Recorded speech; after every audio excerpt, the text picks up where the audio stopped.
Welcome to Com 170 Interpersonal Communication. This is the first lecture in week number 2, so I'm excited to be talking with you and hopefully getting to know you pretty well through your posts. And many of you are in interpersonal relationship class because you're interested in the topic. And you are interested in building not only your understanding of interpersonal relationships, but your skills so that you can become more competent communicators.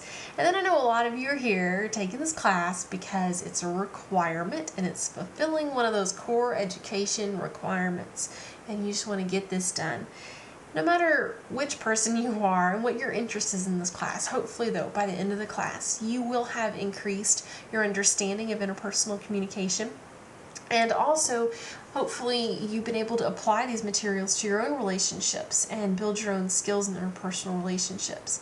You know, your interpersonal relationships can be very rewarding. At times, they can be very scary because there can be a lot of uncertainty related to maybe a new relationship that you're initiating. But they can also develop as you learn how to maintain relationships into something very rewarding and fruitful. And you can learn to be able to even navigate those difficult times that are very conflictual with maybe not ease, but a little bit more ease if you learn some basic skills. Now, some of you may actually hold some misconceptions related to interpersonal relationships. Some of you may be thinking, more communication. That's communication competence. If I just increase the amount of messages, increase the amount of time I spend with somebody, then it's going to improve the relationship. And you know what? That would be kind of an easy fix, right? If you just spent more time with them, you just talked to them more, and the relationship got better. Unfortunately, that's not so. We can spend a lot of time actually hurting the relationship if we don't understand how to interact with them appropriately and effectively. Before we get started in learning some of those skills and talking about some of the skills related to interpersonal communication, I do want to provide you a basic definition of both communication and of interpersonal relationships. Communication oftentimes is viewed very linearly and one-dimensionally, where you focus on the flow of information going from one person to another. That's very flat. Also, some people, especially those that are in business and management, view communication as just one function, like planning or controlling or marketing of business or management. However, communication is oftentimes the way we enact those very functions. And some early communication research really just reduced communication to one variable among many other variables that you would study or that you would look at. However, as we're coming to understand the dynamic interactions between people and how they unfold and affect their relationships, contemporary views on communication focus more on the dynamic, interactive nature of communication as something that's a process of negotiating meaning with others.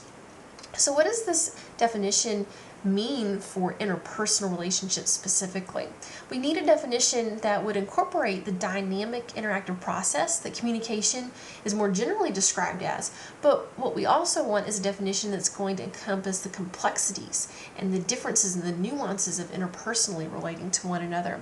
We want a definition that goes beyond just face-to-face communication because we want something that encompasses the technology of our day. And I bet many of you have already text messaged today, emailed today, used social networking sites to keep in touch with friends. Don't tell me if you're text messaging while actually viewing this lecture, though. I don't want to know that. But we want a definition that would encompass technology and how we use it. And I think the definition in your textbook is general enough that it can encompass that. It defines interpersonal communication as the process through which people create and manage their relationships, exercising mutual responsibility and creating meaning. So we get this whole idea of it's a process, it's ongoing. People are going to create and manage relationships, so different types of relationships are included in there. How they create and manage the relationships are going to differ. Also, exercising mutual responsibility and creating meaning really emphasizes both sender and receiver of messages. There are some basic principles of communication that I want you to understand. And communication is purposeful in that it serves some needs. We'll talk about that later.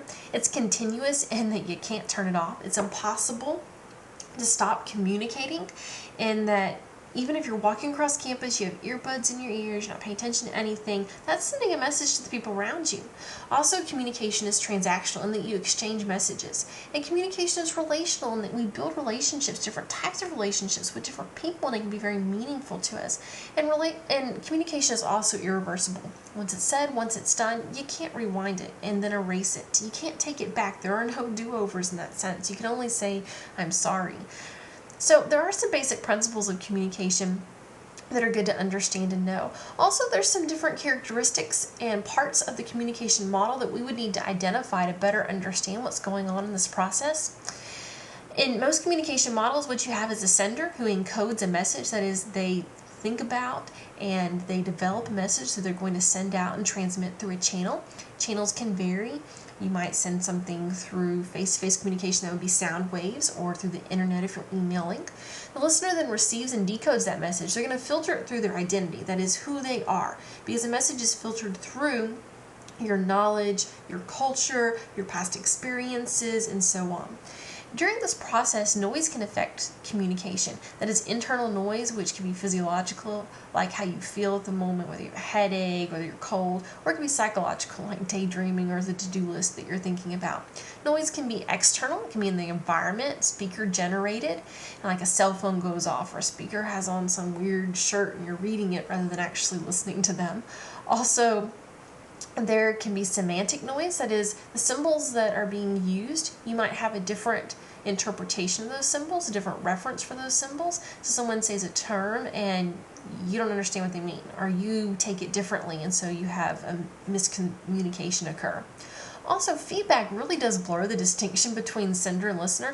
Think about it. You receive a message, you respond back to it. Now, as you're responding, you're the sender, aren't you? But the other person's still talking because your message was nonverbal. You nodded your head.